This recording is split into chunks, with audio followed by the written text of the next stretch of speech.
Thank you, Mr. Toastmaster. Good evening, fellow Toastmasters. I'm going to talk to you tonight about how to use a microphone. Briefly, I'm going to give you a little theory about speakers and microphones. We won't talk much about the tone controls and the technical stuff about the mixers and all that, because in most cases, if you're handed a microphone at a speech, you will not have had any involvement in setting that stuff up. Why use a mic? You can save your voice a lot of strain by using a microphone. In general, if your audience is more than about 10 feet from you, it's probably a good idea to use a microphone. There's a thing called the inverse square law. Inverse square law says that as the distance doubles, the drop off in volume quadruples. So for every time that the distance between you and your subjects doubles, they're hearing it 4 times less.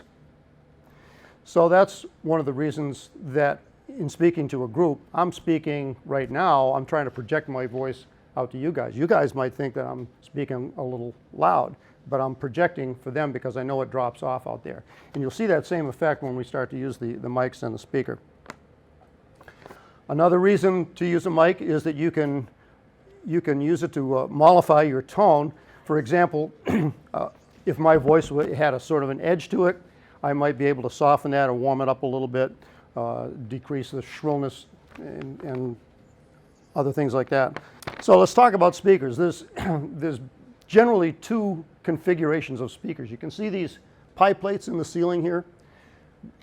Many rooms, function rooms, will have those built in. And those are intended to be used with a lectern or a lapel mic. You'll see that I'm wearing a lapel mic, but it's mostly for the audio for the video that Megan is shooting.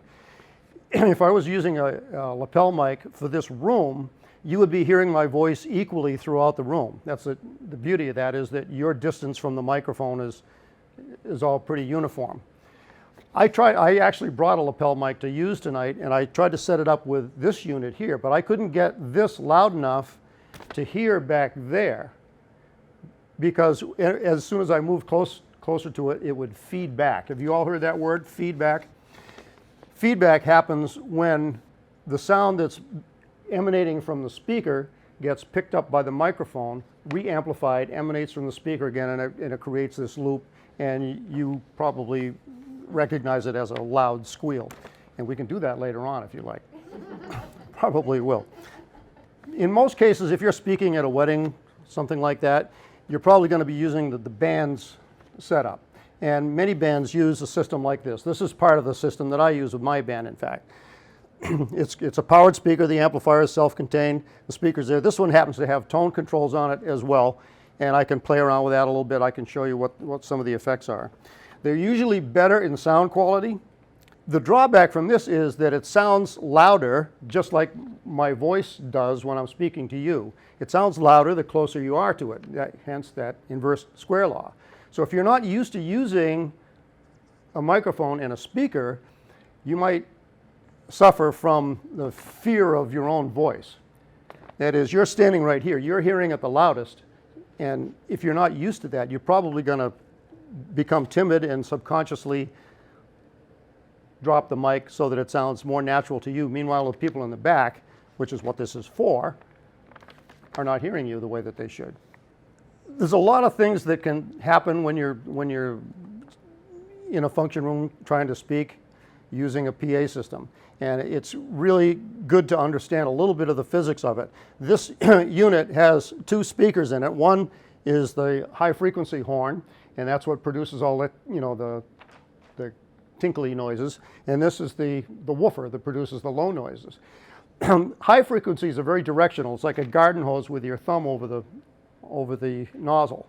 And they go out and they tend to bounce just like a pool cue bounces off the walls. So if I need more frequency, high frequency down there, I could aim this over at those hard surfaces there, and the high frequencies will end up over in the corner there.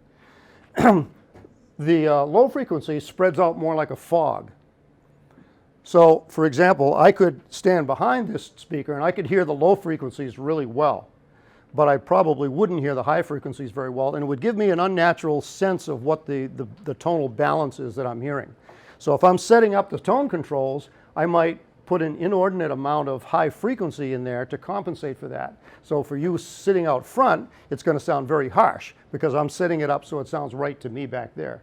That's why it's really important to do a good sound check beforehand, where you can stand out front and listen to the tonal balance and get it all set up right. And then don't change it. So when you move back here, it's going to start to sound like mud, but you know that it sounds right out there, so don't change it. It takes a little practice getting used to listening to yourself sounding like that, but that's my recommendation. All right, let's talk about microphones. I'm going to fire this dandy up here. Notice that I tested it by tapping. I did not blow at it. That's a real faux pas, a matter of microphone etiquette. Don't do that. You can actually damage the microphone. There are basically two types of microphones, omnidirectional and unidirectional. Omni means it picks up sound from everywhere. So if you picture a sphere all the way around this microphone, it can pick up from anywhere in that area. This mic is a unidirectional microphone. It actually, to simplify it, it picks up mostly out in a cardioid-shaped area that protrudes mostly out the front. And you can tell by listening to this. 1, 2, 3, 4, 5, 6. Okay, I'm speaking directly into the mic now. 1, 2, 3, 4, 5, 6, 7, 8, 9, 10, 11, 12. 1, 2, 3, 4, 5, 6, 7, 8, 9. 10, 11, 12, 13, 14. See how that works? And as an inexperienced speaker, especially if you're hand-holding the microphone, it's very easy to, because you're used to using hand gestures, it's very easy for the mic to fall out of its sphere of influence, if you will. So it's really a challenge for most people to get used to speaking into the mic like this and walking around. And as I change direction, the microphone changes direction with me. I don't go like this and talk over to Deb and say, "Can you hear me now, Deb? How about now?" Okay, so that's the whole thing with the uni and omnidirectional. Another microphone effect is called a proximity effect. Now, right now, I'm speaking, I've got about 2 fingers between my lips and the microphone.